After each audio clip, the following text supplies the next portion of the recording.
24/7, 365, Hey, yo, Bass.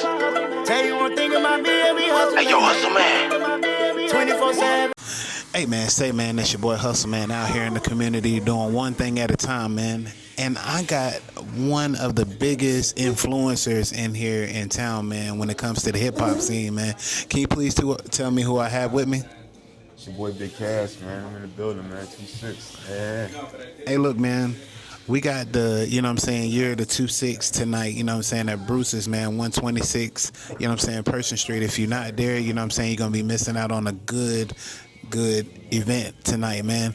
Hey, man, tell, you know what I'm saying, the people a little bit about your background, because a lot of people know you in Fayetteville, but, you know what I'm saying, they want to get to know who the person of Big Cass is, man, because you out there, you know what I'm saying, putting the, you know what I'm saying, Fayetteville on the map. I mean, you gotta ask what you want to ask, but as far as we'll start off first of all that tonight at the Big Bruce joint on Pearson, Right. Iron Mike Tuesday. I'm actually gonna be the special guest judge out there tonight. Oh, you're not performing? I'm not performing. I'm gonna be the judge. I'm gonna be the guest judge. But it's like I said, it's Iron Mike Tuesday, and that's gonna be fire, man. So shout out to Grimmy and Hood and everybody over there at Quality that's putting that together, and shout out to Mike Tech and everybody that did that from the gate. But who I am, I mean, I'm Big Cass, man. I'm a young guy, man. I'm 42 now, but when I was even as young as like 12, I remember like when I really got my run started the summer before going to high school. So like it would have been 8th grade. Right. 8th grade, 7th, 8th grade is when I was really getting started. 7th, 8th grade, that's when I was running around with Sweepstakes, who was like PFG now. Ooh. And me and him was like in junior high. We had a group called like 9C. Me, him, and fam. We was What was 9C? Like, what was the, you know what I'm saying, the name of it, like the definition of 9C? You would have to ask PFG, to be honest. Like, you would have to ask him. Okay. You know what I'm saying? Back then, we was all Wu-Tanged out. So it was like on some military type stuff. But you would have to ask Sweeps, PFG, the more deeper meaning of it. But the main thing is that was our crew. That was our crew like in junior high, and that was when I started like running around doing basically like even Fayetteville has always had like a rap scene, like he's like the Iron Mike, but even before then when we was young then, right. I was doing like talent shows. And when I was doing those talent shows, it was going to all the high schools like A and Chestnut and stuff like that. And it's crazy that like, you know what I'm saying, later on we did the Bomb Shelter interview, me and Lizzie, and I seen like, Bomb Shelter, they was doing the same thing, like doing like high school talent shows. Right. But during the high school talent show scene, that's where I met like people like Jay Christ, who's like, one of my right hand mans to the day, and like people like Double O, a lot of people. And then after that, I went to high school, and when I went to high school that summer, I had Jay Christ, who I knew from like back then. He had linked me up with an organization that he was getting involved with, which was called Total Package. Right. And Total Package was a good experience. Like I said, that's why I met a lot of people like DJ Fats. DJ Fats had a heavy influence. He really like was one of the first people that really like had a lot of respect for what I was doing and invested in me as not only as a rapper but as like a producer too. Because I originally came there as a producer. Like, shout out to Spunk. Spunk bought me my first beat machine. I'm going on again a lot into it, but that's who I am. And like I said, after that I did some work with a group called Loud Mouth, which launched like Cakes and Rolling Weight. Didn't launch them, but was like the main thing that people know them for, which was the Dirt Mob Clique, and right. And I just did my own thing, and like I said, and in the process of that, I had my crew, which was the Wrecking Crew, which kind of turned into First in Flight, which was at that time, when I was kind of falling back and going to school, and Rain was like stepping up as like, he was getting older because he was around me. So when he was like younger, like 13, all the way up to then, around that time he was getting older, and he was the man, like especially like when Rain really got started was like 07. 07, he did everything. Like he was in like the Source magazine, he was on MTV, all kind of stuff. So I mean that right there, man, just knowing that you have the influence that you know what I'm saying, been having around Fayetteville for the past, you know what I'm saying, decade, you know what I'm saying, how do you look at, you know what I'm saying, your impact on the music scene, you know what I'm saying, as an artist? Well, it wasn't the past decade, because like I said, the past decade I was working, because like I said, really, like I said, Rain had really took off like around '07, and then my whole thing was like, I was just trying to finish Fayetteville State, and so when I finished Fayetteville State in the end of 2009, December 2009, I basically went to work, and I worked until a couple of years ago, maybe like three years ago, back, my mother had got sick, and I came back there to kind of help her out. Right. Just got back dealing with the music and the artists in the area, but just doing it from the perspective of like as like an older dude, like an OG, and coming into like the podcast era and doing social media, helping people with that and doing videos and everything. And Right. It's been a good experience, man. I got a YouTube channel, and that YouTube channel is really like my baby. I got everything on there, even from like when my adventures of like trying out van life and all kind of stuff is on there. So my thing is, what influenced you to, you know what I'm saying, to rap? You know what I'm saying? Like, who was the group back in the day that was kicking in your ear, you know what I'm saying, always? Because I know you said Wu-Tang was one of them. But, you know what I'm saying, just the way your style is and stuff like that, it reminds me of an uptown Brooklyn dude, you know what I'm saying? Like how, you know what I'm saying, what is that, Biggie used to rap and stuff like that. And I'm like, you know what I'm saying, Big Cass always remind me of Biggie. So, I mean, because you come every time kicking it, you know what I'm saying, every time. And I think one of my albums of yours that I think it's like Watch the Throne or Kiss the Throne or something like that. You know what I'm saying? And it's one song, the beat goes, bam, bam, bam.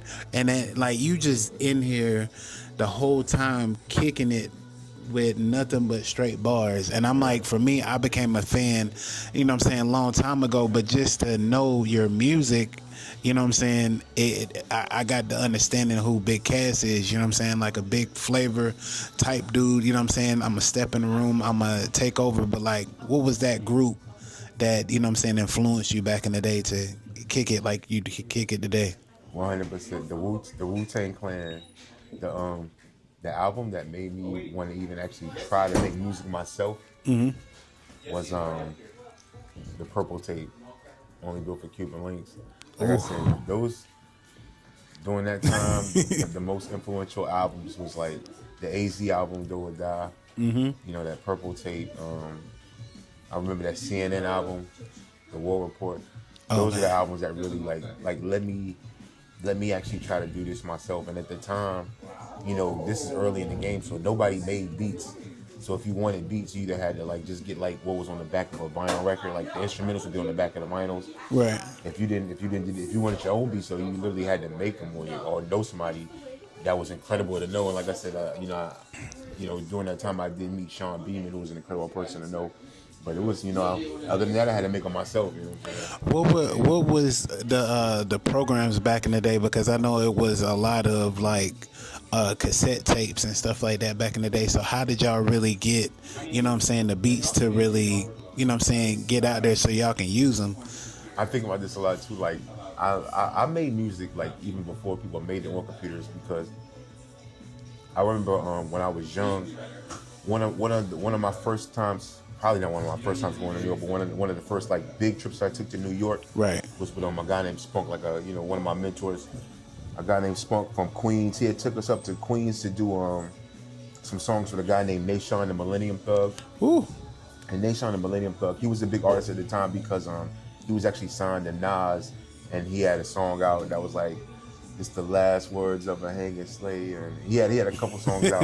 He also had a joint that was out that just came out that week. That was on like the Tunnel record, the Big Cap and Funk Flex Tunnel record. But anyway, we went up there to do some songs with him and like Marley Marl and different people from Queens. And that was the first time I seen Pro Tools.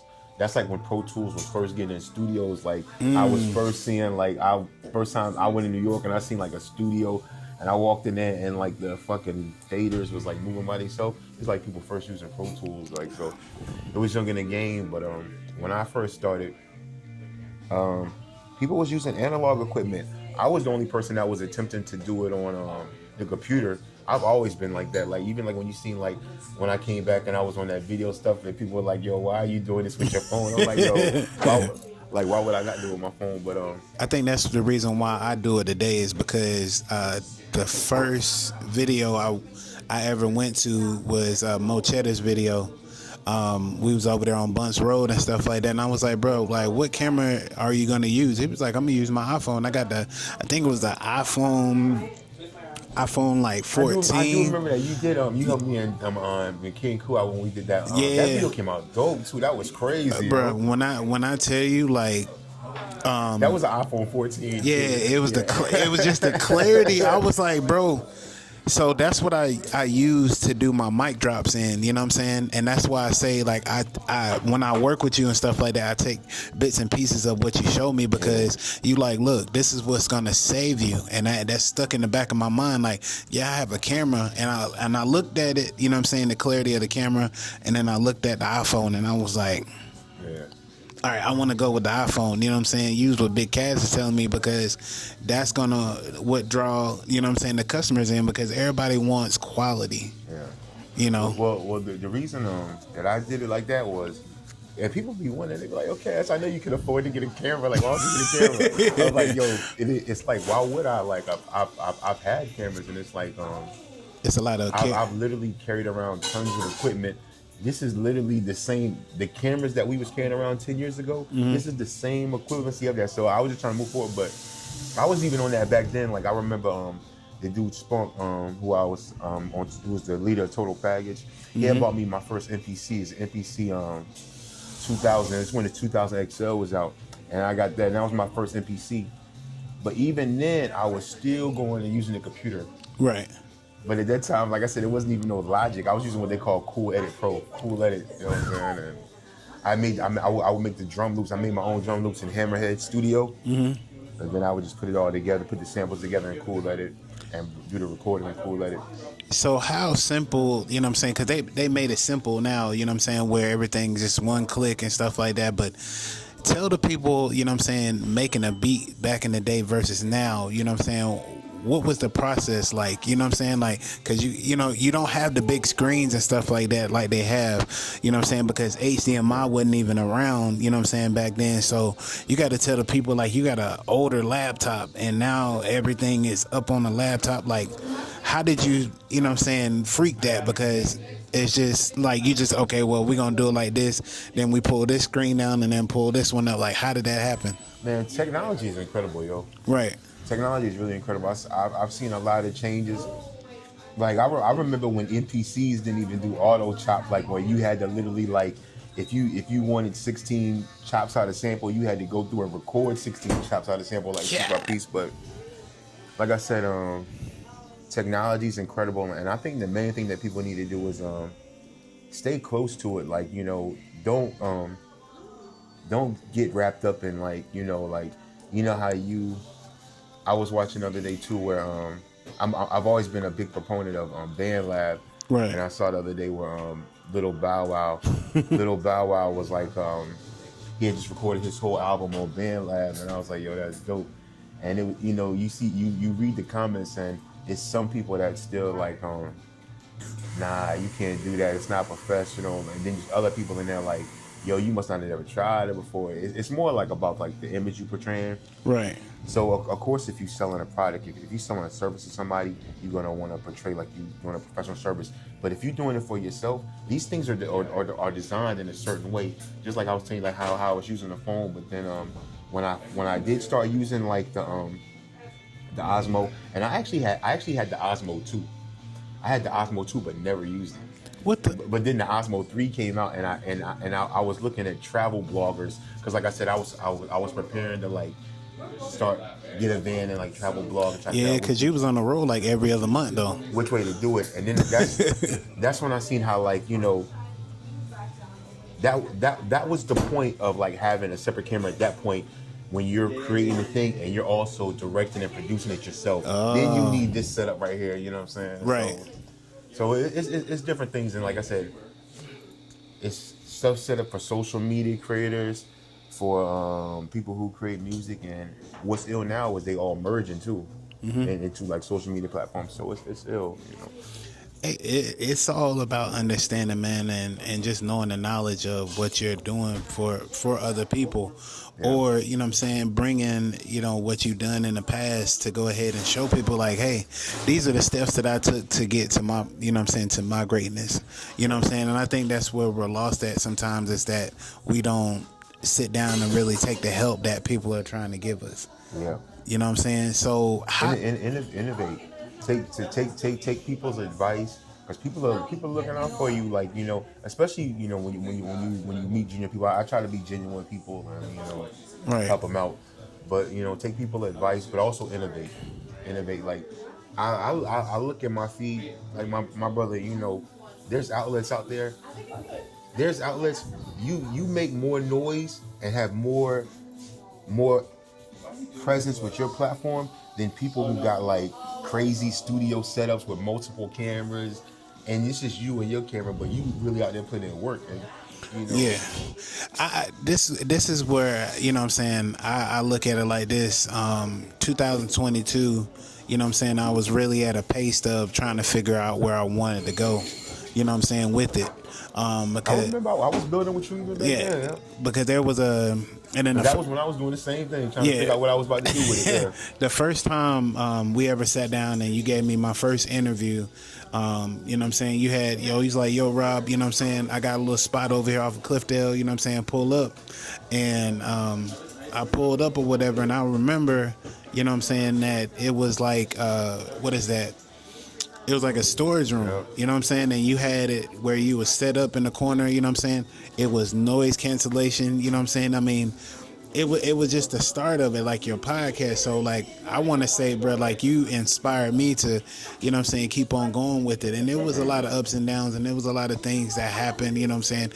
People saying that I wasn't going to make it or whatever. But, I looked at where you came from and how, what I'm saying, you flipped it and you kept on going with it. I mean. But that's how you inspired me. You inspired me from that nigga who, like, hit me up, like, Cass, like, yo, when you go shoot that video, hit me up, I'll come help you out.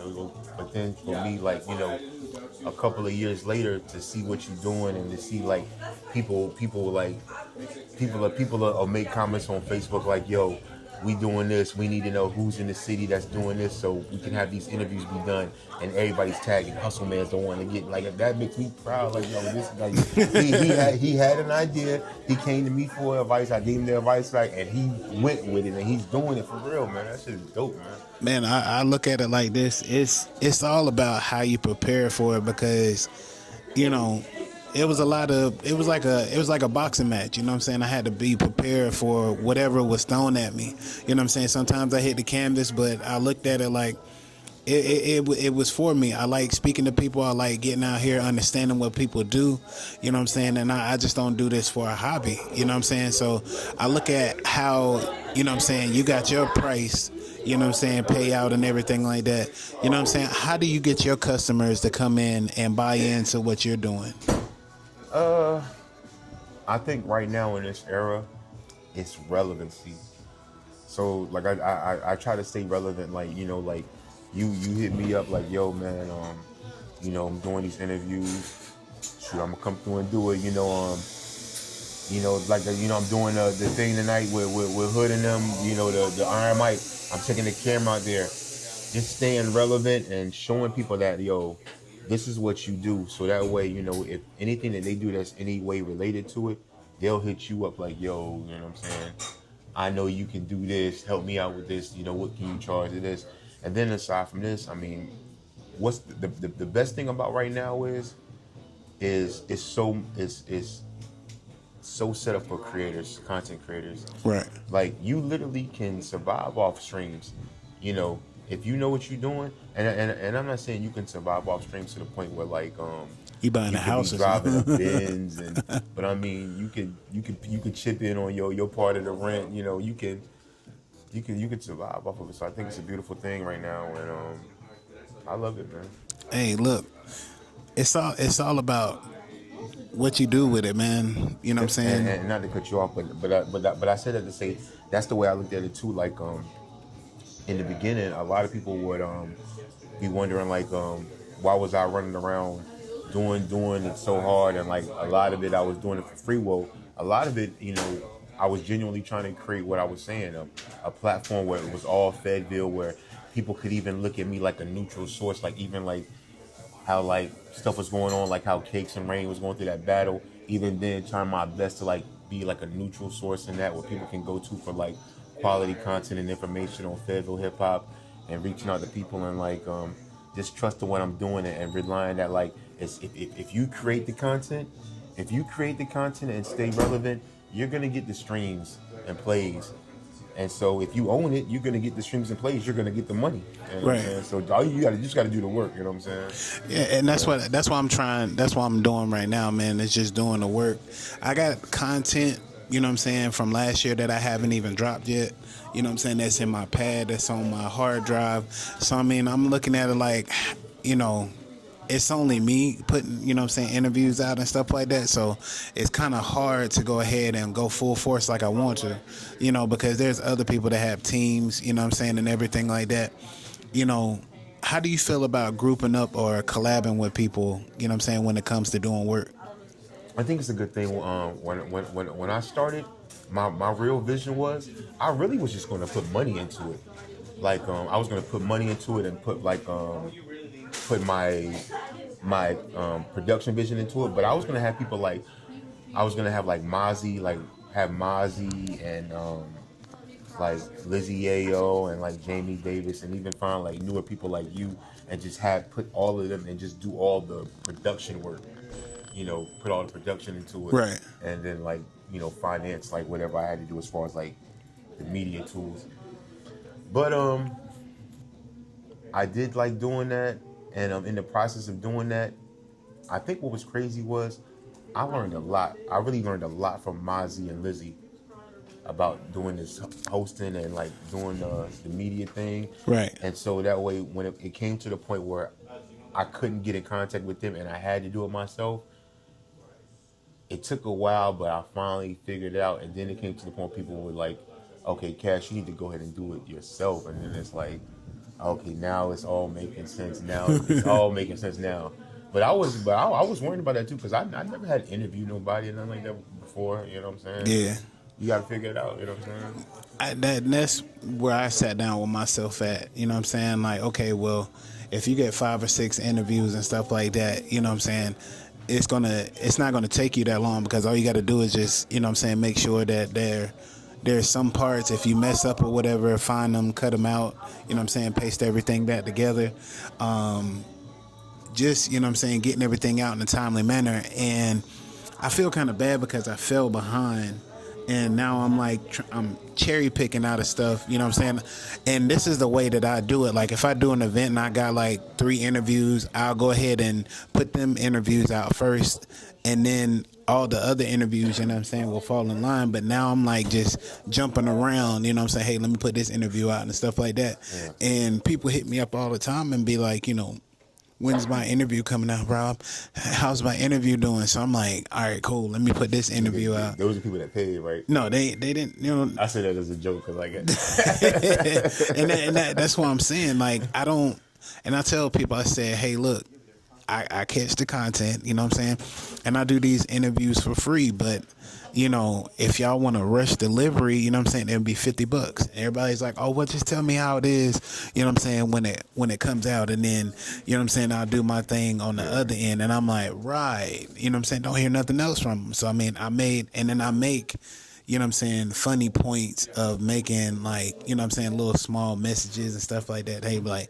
Hey, you know what I'm saying? Like, because I made one where it was like, hey, devil, you know what I'm saying? You're not going to push me today and stuff like that. But in the caption, it was like, hey, you know what I'm saying? Please don't, you know what I'm saying? Refrain from asking about your set and stuff like that coming out, because it's coming, Yeah. If y'all want rush delivery, you know what I'm saying? It'd be $50 or 25. Well, that's what I'm saying. I said that's how it should be. Like, if especially like I said, you create content, you doing everything you can. Anybody that's calling you, asking you, like trying to rush you, they need to be like, like you said, paying that DJ Skip line. You know what I'm saying? Okay, but yeah, you know what I'm saying. Like I said, I understand. You know what I'm saying, how it is to sit there and just be in this, you know what I'm saying, in this content world, or Fayetteville period, you know what I'm saying? You know, like you said, relevancy, you know what I'm saying, showing the value of your work, you know what I'm saying, the consistency where people can be able to pay you for what you do. You know what I'm saying? So, and I feel like I'm at that point where, you know,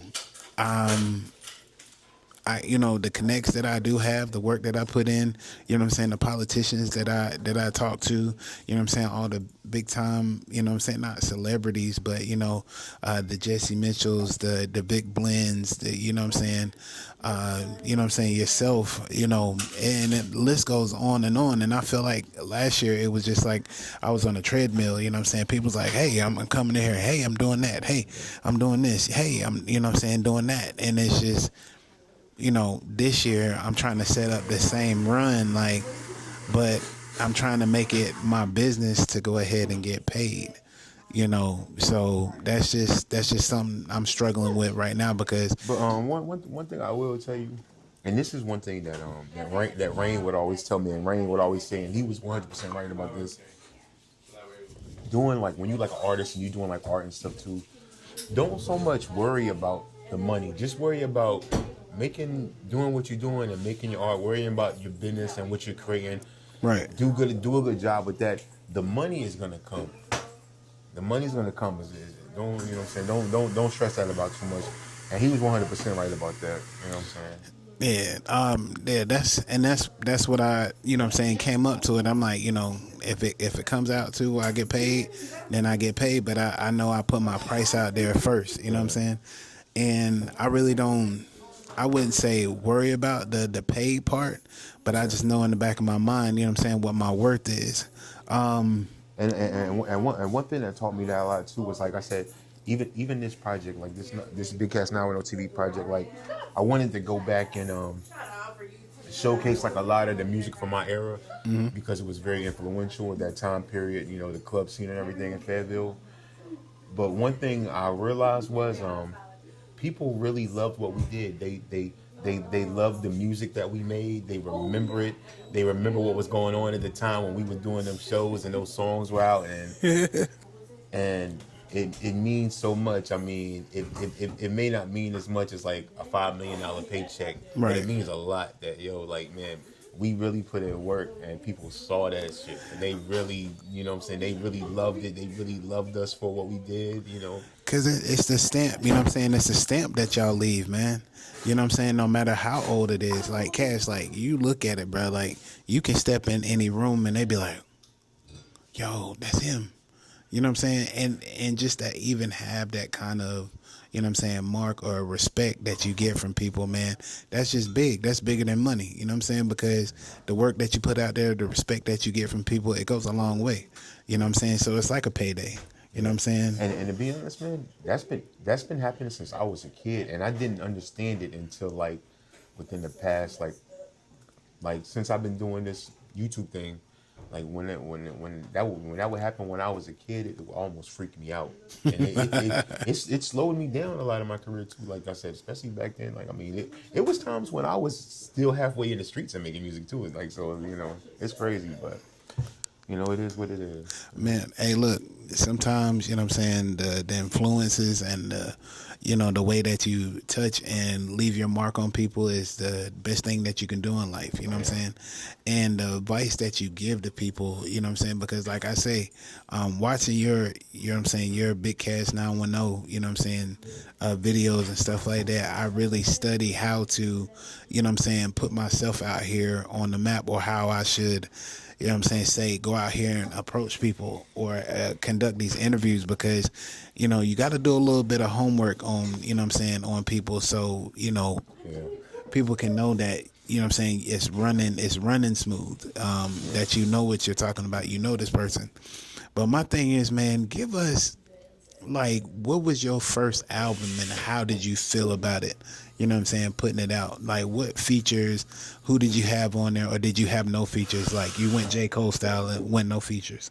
So my first album, and people, they remember this album, they talk about this a lot, because like I said, this is at the time, this is in 2000, this is 2003. So this is when like I said, hip hop is still young. Not only is hip hop young, but the internet is young too. So there wasn't a lot out there, and this album was covered is in the source and all of that. But it's called Pain and Music, and what it was it's a collection of songs that were recorded between like the age of 15 and the age of like maybe like 18 or maybe some even 19. That's fine. But a collection of songs that started from when I was like age 15. Some of them were recorded with Sean Beeman. Everybody know who Sean Beeman is in Fayetteville. Like I said, he's probably the most influential and most important producer in Fayetteville. So a lot of them was recorded with him. A lot of them was recorded with this guy named Tony J. Mm-hmm. But what it was I was just making songs because I never had a plan to make an album. I was just making records. Like, this is like during the time, this is 2002, 2003, so this is like when Dipset's the biggest thing out. I'm just making records, and at that time, rappers would make demo tapes. So I would just make demo tapes. Like, I'd have like 2 or 3 songs, and I'd put them on a CD, and when I go to like New York, I'd go to meetings, and I have those 2 or 3 songs, and those were the 2 or 3 songs I handed out, and I would just rotate those. Right. But my manager at the time, Mike Hustle, I remember I was going to A&T. I was at North Carolina A&T because I was there for like almost 2 semesters, right? And during that time, I was recording a lot because what I would do was I didn't go to no classes. I didn't go to any school. I would sit there while everybody else was going to classes and stuff. I would just be in the dorm writing, and then on the weekend I would go back to Fayetteville and record. So I had accumulated a lot of hot songs at that time too. And if you go back and listen to it, go back and listen to the album called Pain and Music. It's out now. It's actually up on Pain and Music. Yeah, it's up on streaming services now. Every song is on there except for one song. There's one song called That's Love Ma. That's actually an important song, but I couldn't get it on there because of the sample. Okay. But what sample was that? I can't even remember, but people know what song it is. It's like a song where people. It's almost like it's like a song. It's almost like I was dissing my mom for like, not wanting me to be a rapper. He going to the early grave. You know what I'm saying? I don't know about that. No. But it was a song about how I love her and how like it was. My lyrical game was crazy. It was like introspective about how I'm doing everything to like. You remember some of the bars? She want me to, yeah.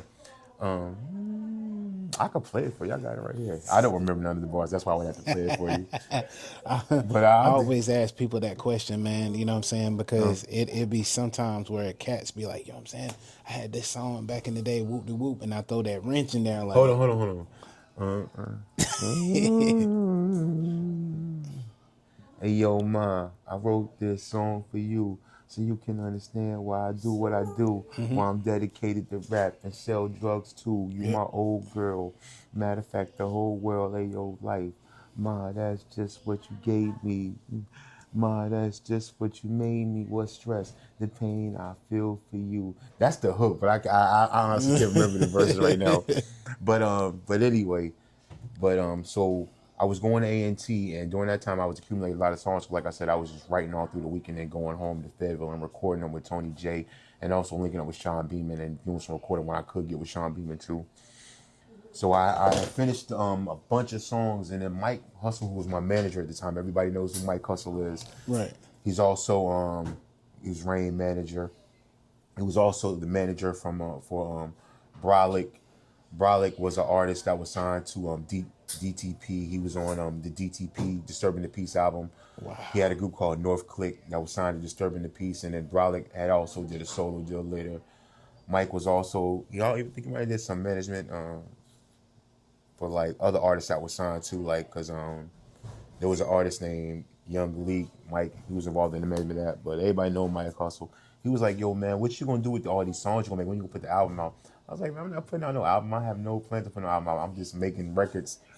But in that one conversation, he had just convinced me, like, nah, bro, you gotta turn these into an album. And I ended up putting them out, and we put it out the bike rally weekend, the Memorial weekend of 2003. And my homeboy had a truck. He had a truck that was wrapped, that had like the record label stuff on it, and that was my man George Gilmore. Shout out to George Gilmore, Hotline of Records, you know what I'm saying, who put up a lot of money, put up thousands of dollars on me to promote that, because this was a big album. Like, this is at a time when like people didn't have no kind of promotion, and like there was a place called Paradise Records. Paradise Records. I had the billboard where like when you put up to the record store, you could see my name on the billboard. Then when you walking in the doors, you could see like all my posters in the doors. You could see my posters in the walls. They had the consignment section, and then like I said, I was running TV ads doing like Rap City and Yo MTV Raps. I was running ads on like 104, 107, 905. So this was a big. This is 2003. This is going down. This is crazy. Man, like MTV was going crazy back in the day because they really pushed the hip hop culture. What that was the craziest thing about it. Like I told you, that this is what revolutionized it. Not only was the album so crazy because at the time I was so lyrically advanced and didn't even realize it, but what we was doing on the market and the business side was crazy because I went to A&T, and when I went to A&T, it's crazy that I heard Cole say this too. Cole was like he went to St. John's, and he went to St. John's, and I think his shit was like engineering or something, but he changed it to broadcasting. Mine, I had went to A&T for engineering or something too, but I ended up changing it to broadcast. When I changed it to broadcast, I had to get with a company to do like an internship with, and then to get up with this company called Spot TV. Right. Spot TV is in Greensboro. Everybody in Greensboro knows Spot TV now. They do like what we do now. They were doing that in like the early 2000s, but they were doing it on like real TV. Like they had a show that would come on Greensboro like television. The big ones were them, and there was a guy named Larry Pickett. Larry Pickett had a show out in Raleigh, but I was with them, and they had everybody on their show. And when I was with them, and I told them that like I was done with school and I was going back home and I was just gonna do my album, they let me know, well, like, yo, I got an idea. When you do your album, come let us shoot let us shoot a commercial for the album, and then we'll put the album all over TV because we have a connection where like they were shooting commercials for like law firms and stuff. So they would shoot commercials for like law firms and real estates, and then they would go straight to Spectrum, and they would tell Spectrum like, yo, we want this law firm ad to come on doing this. So they took my ad. And my ad was crazy because I had shot a music video for this song called Money with Fran. And that music video had like Spunk in it. And Spunk had put the money up for the video. So we had like Benzes and girls, all kind of stuff in the video. And that video was like the basis for like the commercial. So they made my commercial and was just like, yo, we want the ad to run like doing like Yo MTV Raps and 106 Park. So it was just crazy all through North Carolina. Right. Man, hey, right now it's just like the reason why I wanted to sit down with you is because I wanted to learn a little bit more, you know what I'm saying, on the Fayetteville music scene and stuff like that, and just get a little bit more tapped in.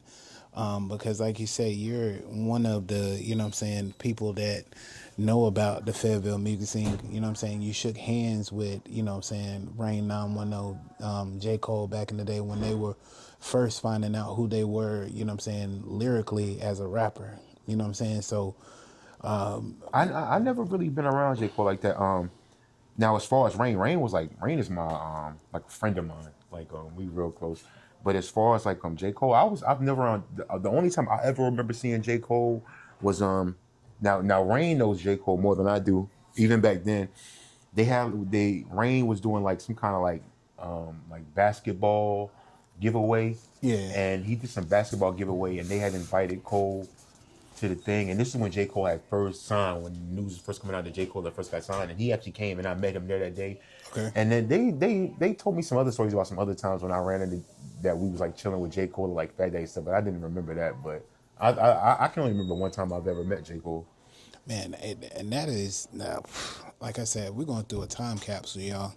You know what I'm saying? Like, this man got stories on top of stories on top of stories. You know what I'm saying? And that's why I say today, you know what I'm saying, with this interview and then with Mike, you know what I'm saying, the Iron Mike going on tonight, you know what I'm saying, it's a lot of history that's going to be in the building, man. A lot of people that's going to be blessing the mic tonight. So it's not only, you know what I'm saying, good to sit down with these legends in Fayetteville and get all this knowledge that I need to get, you know what I'm saying? Me as a podcaster, you know what I'm saying, yeah, we meet rappers and stuff like that, but we need to sit down sometimes and get that information, you know what I'm saying, that we need so we can understand why people do rap, you know what I'm saying? Why do people, you know what I'm saying, sit here and engineer and stuff like that. So as a rapper, producer, you know what I'm saying, somebody that does content and stuff like that, how do you give good advice to others, you know what I'm saying, to help them with what they got going on? I try to be honest. Like a lot of times people give advice and they be trying to like sabotage you. I try to give honest, genuine advice, and you know what I'm saying. Try to listen to I try to listen to what people what they saying to me and what they dealing with, and try to give honest, genuine advice. You know. So the albums that you got, you know what I'm saying, today and stuff like that, man, give us a rundown. You know what I'm saying, something small, just touching on a couple of songs on your albums that you have today. So what I've been working on is I've been working on getting a lot of my old music back up. A core of my music was from like what they would call like the Dat Piff era, and like I remember that. Dat Piff era. And a lot of core of it was from like what they would call the live mixtapes.com era. Yeah. So I've been working on getting all of my older albums transferred up to like the DSPs. There's one tape that I actually don't even got this tape called Back to the Future Volume 1 that I'm working to get. So I'm just trying to get all my older music up and get it transferred up.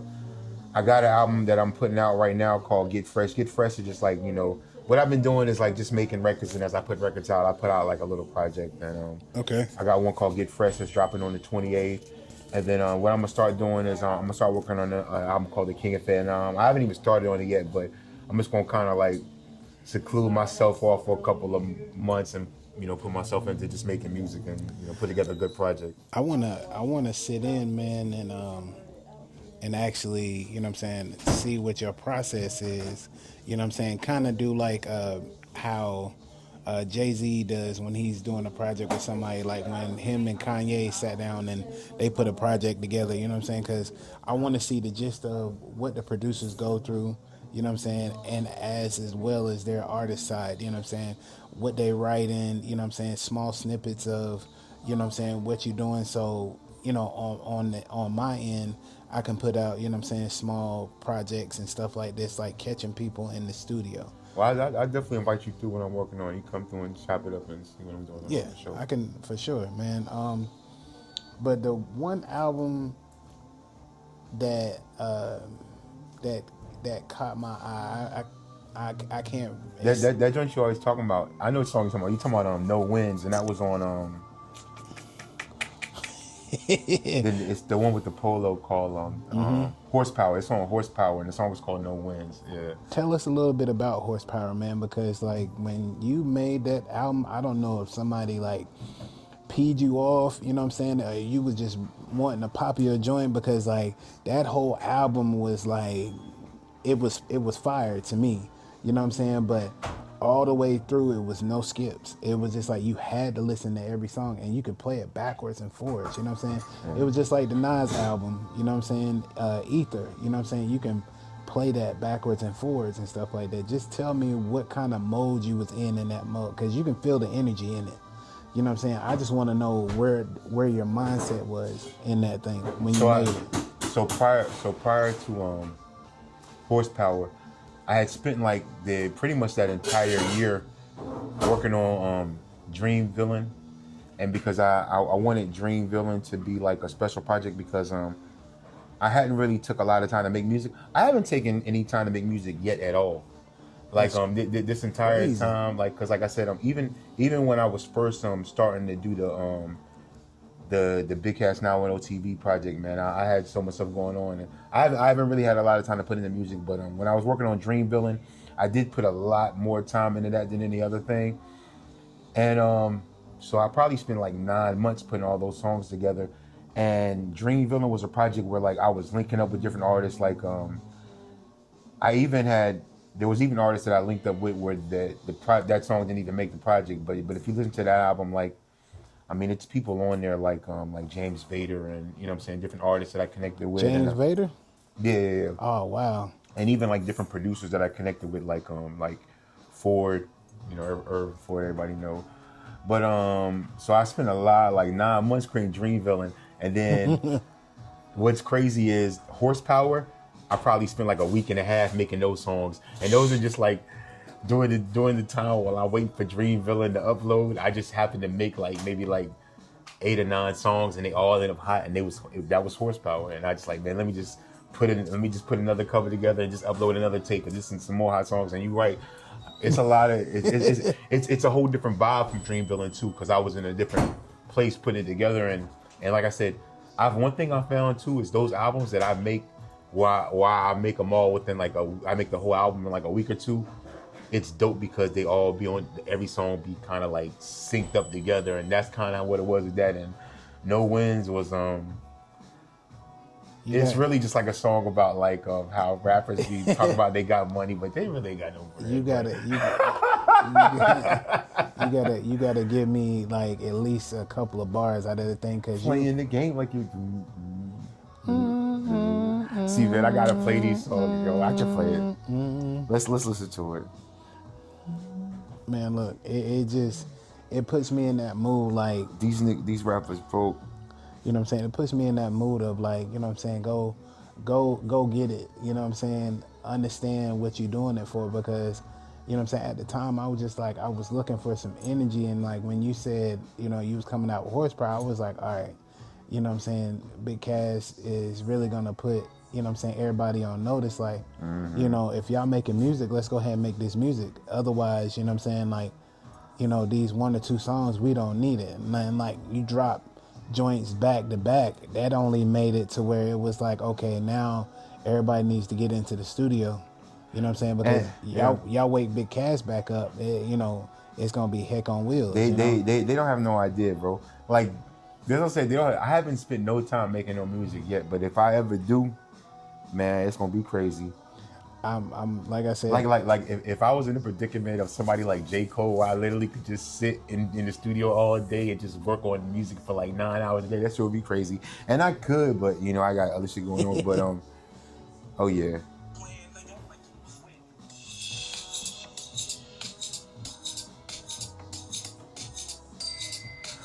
I know you talking all that plug talk, really just the middleman, but we know that you never spin.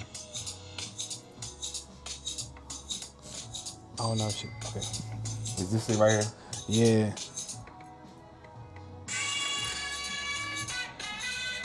That joint, I don't know what it is. And like me, you know what I'm saying, I put out 2 songs myself, but when I heard this, I was just like, yo, I want to see if I can even make a song with Cass, you know. But if I'm on something, he gonna be like, yo, you gonna have to really bring it. But then came and went. But everybody know that whole life's inflated. Traps was a DM too late. But you struggling for something. But your paper ain't extending.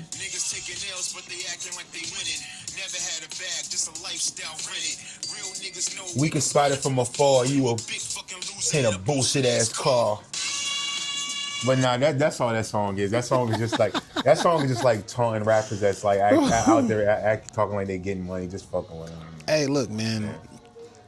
When I listen to it, you know what I'm saying, like some mornings, like if it's just me in the car and I'm rolling to go ahead and do what I need to do, like that right there for a whole month straight was like my go-to joint, because like that, like I said, the energy in it, you know what I'm saying, the beat, you know what I'm saying. I got a small Honda, so man, it was everything to me, bro. Horsepower pushed me through that whole entire year last year. You know what I'm saying? So that's what it's about, man. That's what it's about.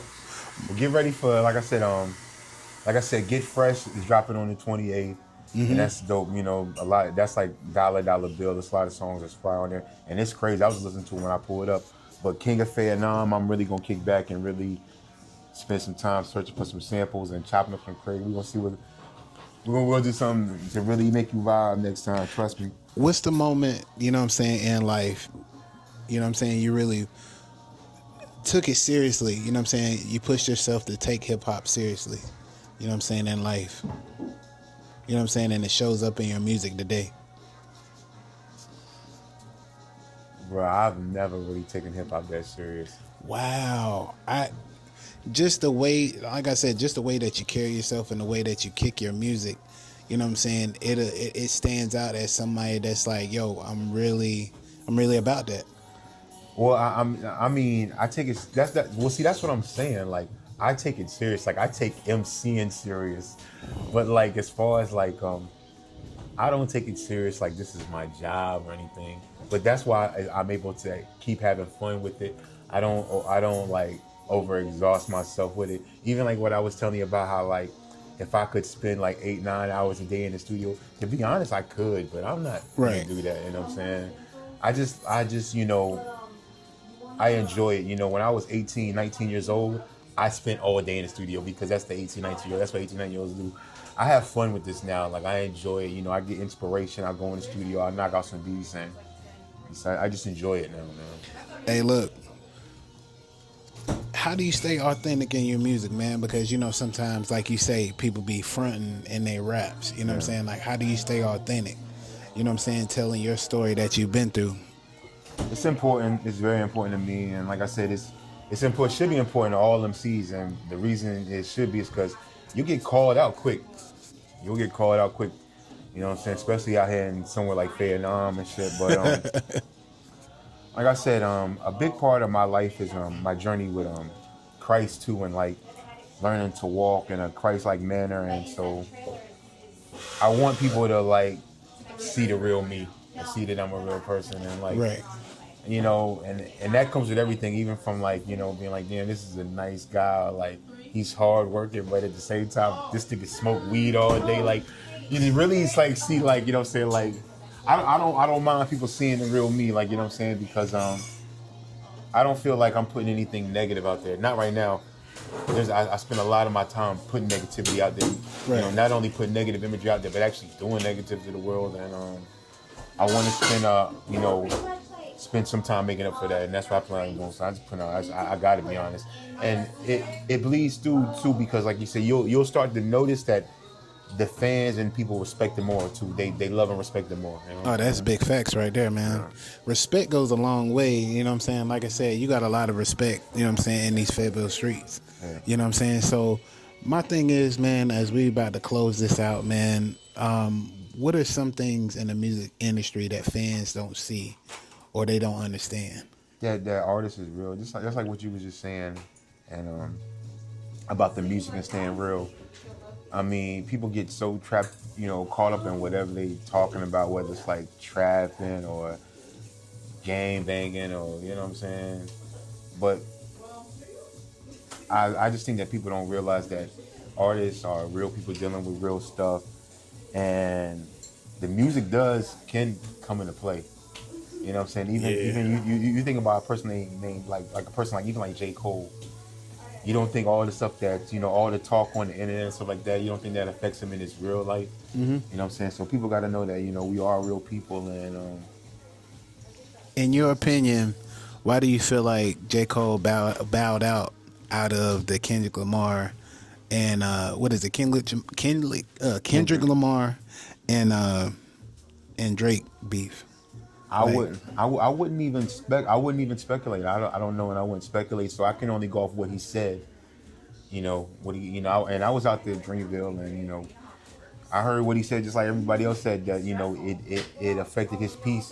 You know, he had been going on a run of like, you know, intense peace, and that disturbed his peace, and he didn't feel like it was worth it, and I respect that. But I wouldn't have done that, and I've talked about this a lot. You know what I'm saying? I got a song where I actually address this called 92 Stadium, and on 92 Stadium, it's a song about MCing. A lot of my music is about MCing in the rap game, but on 92 Stadium, I address this just about how, like, you know, shout out to J. Cole because he's a king in the game, and he apologized to Kendrick, but I wouldn't do the same. If it's a rap battle, I'm never backing down. I'll take the mic and own it. I want that crown. But that's just like, I come from that. Like, I grew up, like you said, Wu-Tang, and the MCs coming to live out their name. Like, yeah, I'm about that. Like, you know what I'm saying? Like, that's why when you saw, like, when stuff was going on, like that Cammy got bars and that Niecy got Brown, like, I love that, man. Rap is competitive, and that's like my favorite part of it is the battles, because that's when you really get to see it. So I didn't like that he backed out, and I didn't think it was dope. And it is what it is. I do see like you see the people like academics like going in like this. Is that how Fayetteville people be acting? But, I mean, people gonna feel how they feel. How he's gonna feel how he feel, but that's just how I feel about it. Like I think he kind of owed it to hip hop. Even though like, and that goes back to like dealing with artists and people understanding the difference. But I kind of feel that he owed it to hip hop to go in at that point. Because he had been talking about it and building up to it so much, and I mean he kind of called it out. I mean even though even before that Kendrick line on that Metro Boomin, he had kind of called it out. Like he kind of called the fade out. So I mean, but I understand. It's all good. Yeah, and it was so much backlash that he got from it, Oh, he's not a real MC, he's scared and everything like that. I would never back out and stuff like that. But there's people that say this and don't even make music. Exactly. You know what I'm saying? Like, I'm like, so what are y'all really saying? Like, people that ain't never been in a battle. Like, you know what I'm saying? Like, battles got levels to them too. Yeah, you know what I'm saying? You ain't never picked up a mic, you never picked up a pen, sat down, made no song, no nothing like that. And niggas just out here, oh, he coochie-fied. You know what I'm saying? Like, no, this man is, I would say it like this man was at peace with himself. You know what I'm saying? And they made fun of his, you know what I'm saying, maybe delete later, you know what I'm saying, album. But I'm gonna tell you, this ain't gonna be all peace. This is not gonna be all peace. Mm-hmm. Hip hop is competitive, and I think about this all the time. Like, what's crazy and it's getting warm here, that's why I'm rolling. I'm sweating, but like hip hop is crazy because hip hop is like the only type of music genre or any type of like sporting event or anything where like, that's my man, Hustle Man. But hip hop is the only genre of anything where like your legacy, people can call it out and test it at any moment, even after you retire. Like, you know what I'm saying? Like bring it back. We're gonna talk about this. Yeah, like it's crazy, man. It's crazy. But you gotta go in, man. You gotta go in. And like I said, the thing about it is, it's so many levels to beef, and not beef. I mean, so many levels to battles to the point where it can even get to beef, and become like street. But I mean, anytime when you can just keep it on wax and keep it hip hop, man, I love it, man. Hey, look, that's what it, and I wish sometimes, you know what I'm saying. And I say it like this, I see the other side, you know what I'm saying, the Fayetteville music scene, you know what I'm saying, where it comes to rock and metal and stuff like that, how they come together, you know what I'm saying, and they can pack out rooms. How do you feel about, you know what I'm saying, the beef and stuff like that when it comes to having these showcases, to having these big time artists in the room at these showcases? Because I heard some artists that do get signed and make it outside of Fayetteville, but they still at home and they don't feel like showcases are worth going to. Like, how do you feel about that? How do I feel about artists not feeling like showcases are worth going to? Right.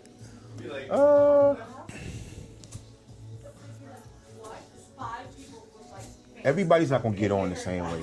Like, I mean, you could say showcases aren't worth it, but some people have literally got on from doing showcases.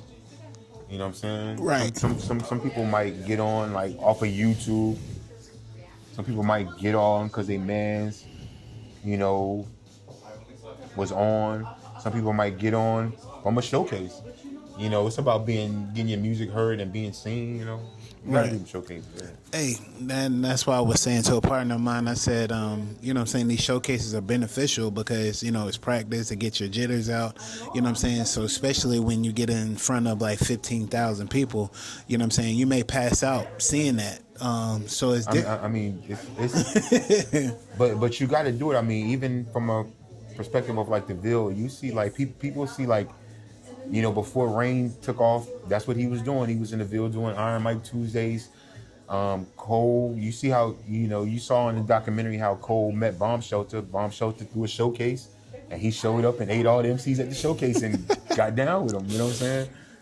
Hey, man, look, it's how you want to, you know what I'm saying, leave your legacy on the rap career, you know what I'm saying, or upon your peers, you know what I'm saying, because, not taking advantage of these showcases, you don't know who's in the room, you know what I'm saying? Yep. Because I looked around, you know what I'm saying, Big Lean that works for, you know what I'm saying, 104.5, you know what I'm saying, he has great connections. You know, Roland Waite was in the room at Kimmy Got Bars, you know what I'm saying, competition, like, you know what I'm saying, this past, last month, you know what I'm saying? So it's like stuff like that. When you look at it, the producers that have laid the ground, you know what I'm saying, for these artists and stuff like that, and they really don't take advantage of coming to these spots.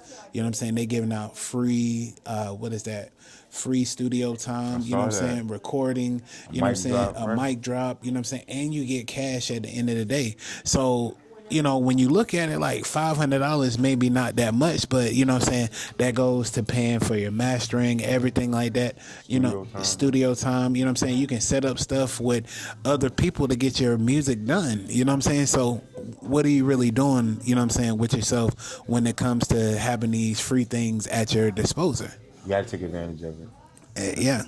So, man, I say it like this, man. Give somebody some positive advice, you know what I'm saying, going forward within their life, man. Because I know, like you said, you walking Christ-like, you know what I'm saying, to go ahead and get to where you're going to in life, man. What would be a positive message that you would give a group of young guys that is going into the rap game? Well, yeah, I mean, recognize that this world ain't shit. This world ain't nothing. Like, you know, we want to be on this other side of this world, you know, at the feet of Christ. But what's going on in this bullshit world here? Don't stress it. While you are here, Right. on Earth, try to live, try to love, try to show love, try to teach. You know, try to enjoy people, try to enjoy what you like to do. You know, don't, you know, if you are a young artist, you know, take it one day at a time, because it'll blow past, man. You'll look back and, you know, time blew fast. So take it one day at a time, man, and enjoy what you're doing, man. Enjoy life, man. Yes, sir. Hey, Cass, man, I want to give you your flowers, man, because, you know what I'm saying, not only, you know what I'm saying, have you helped my career as a podcaster, man, but you really give me, like, genuine jewels. And I wouldn't be here today because, you know, I'm going to tell a story, man. I called and I was like, yo, Cass, man, you got any cameras or anything like that, you know what I'm saying, that you trying to sell or give away? And you was like, yeah, I got one, you know what I'm saying, pull up to the house. And I pulled up, and I think it was a, what is that joint? GoPro. Yeah, it was a GoPro. It had the charger, you know what I'm saying, charger stick and everything like that, you know what I'm saying, all the attachments. And he was like, here, I really don't use those, so you can try to freak this one. And the snowball effect happened when I sat there and I showed up with my good partner, Mr. Dante, where it was like, for me, you know what I'm saying, I didn't see the story that where I'm at right now today, you know what I'm saying, it happening. And Mr. Dante was like, hey, you know what I'm saying, I want to always, you know what I'm saying, have a GoPro. I got a couple of DJIs at home that, you know what I'm saying, we can go ahead and do a trade for. So it was an Action 4 that he gave me right then and there that day, you know what I'm saying, pulled out the cameras and was like, hey, here go the Action 4 and here go a mic. Let me see what you can do with it. And I think that was the birth of me, you know what I'm saying, doing my podcast and understanding and filling out my way of giving myself, you know what I'm saying, a leg up. So, Mr. You know, one of my proudest moments too. What's that? When I seen that Code Red mic drop, because I was like, oh, this nigga really creating some dope shit now, yo. Yeah, I was like, yeah, hell yeah. That's ill, man. That's ill. I prefer DJI too. Okay. Yeah. And, you know, he gave me the DJI, you know what I'm saying, Action. It was an Action 4. And I ran with that for a year, and I done so many dope interviews with that one mic, you know what I'm saying, and it was Christmas of 2024, and I was sitting right downtown right here at this it was a sandwich shop. It was Salad Box, and I was sitting outside and I was talking to True Six, you know what I'm saying, just chopping it up with her about, you know what I'm saying, life and stuff like that. And then all of a sudden I got a phone call, and he was like, yo, I got a surprise for you. Mr. Dante pulled up in a work truck, hopped out, and he was like, here, let me get that Action 4, take this memory card out. And I've been rocking with the same memory card for, you know what I'm saying, about a good year and a half. I just not too long bought me another one. So, I got 2 memory cards, but long story short, it gave me that confidence to go out here and do what I need to do. And I kind of stepped back from doing, on the, air interviews and stuff like that, because everybody's like, you got to be seen. But I'm like, it brings more to me when people want to know what I'm doing or who I'm interviewing next. So when I pop up and be like, I got one with Big Cass, and they go and watch the interview and they like, this was a dope interview, versus when I'm doing it online, because now everybody's at work, church, doing whatever, really not paying attention. So I'm like, all right, how can I make myself more valuable?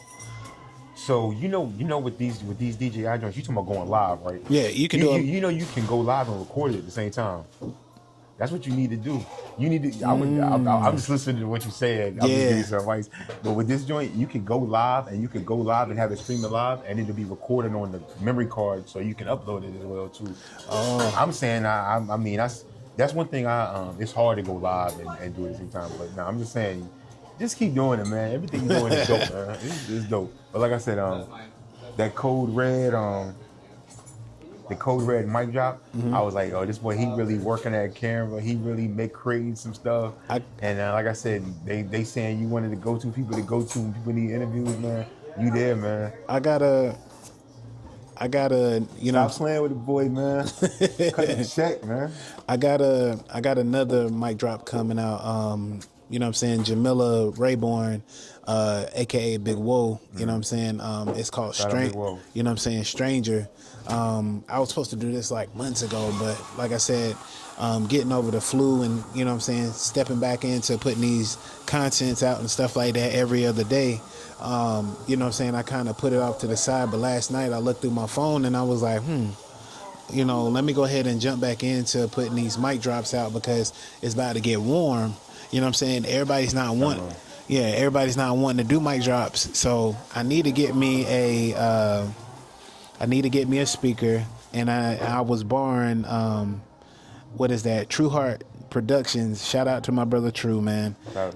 He let me borrow his mic drop thing, his stand. And that's real fair. To see how fair them niggas do, man. You know what I'm saying? So he came out in my first mic drop. Shout out to True, man. True always show love too. True one of the ones too, man. Like, bruh. If you be out, I remember times being out. True, he'll let you hold a light if you need to hold something. Like, he got you. So man, he really like my mentor, because I worked with some of the projects on him. Went down to Jacksonville and shot True Music. The guy down there, he's a country singer, so he's brought me along on some great projects and stuff, over there in Inkville, learning about the guy that runs Inkville, so it's just stuff that I've learned throughout the years, man, to get me to where I'm at. I'm forever grateful. So that's why I say, walking the way that I'm walking, God has really blessed me on, certain things. And I'll be worried about it, like, why is it going so slow? But he wants me to see, my progress. So when that big door opens up, I won't be so, throwed off about it and be like, is this really for me? Or am I really, still second guessing it? Take your time, man. You making your impact. Yes, sir. Hey, they know hustle, man, out here. Hey, man. Y'all know it. Hey, look. Tell the people where they can find you at, boss man. Fayetteville 26, man. Nah, but subscribe to my YouTube channel. It's youtube.com/@BigCast910, and also follow me. All my social media. I really only use Instagram, but so follow me on Instagram @BigCast910. But all my social media is BigCast910. BIGCAS 910. He got about 500,000 on his neck. No, no, but this is hard work at its best, man. Two, content creators collabing together. And like I said, man, it's not about me. It's about the people that I sit next to side to, and it's about the people that, give good advice, man. Without y'all, it's no me. You know what I'm saying? Hey man, say man, it's your boy Hustle, and it's another great interview, and it's another great episode from Hustle Man Podcast, man. Y'all have a great night. Tell you one thing about me, I'll be hustling. 24/7, 365, I'm hustling. I tell you one thing about me, I'll be hustling. 24/7, 365. Hustle the game so I never be broke. Breaking the bank every time I step out. You know what it is every time I pop out. Run me my money, you thinking it's funny. Showing the love and keeping a smile. Never been fake, so why start now? It's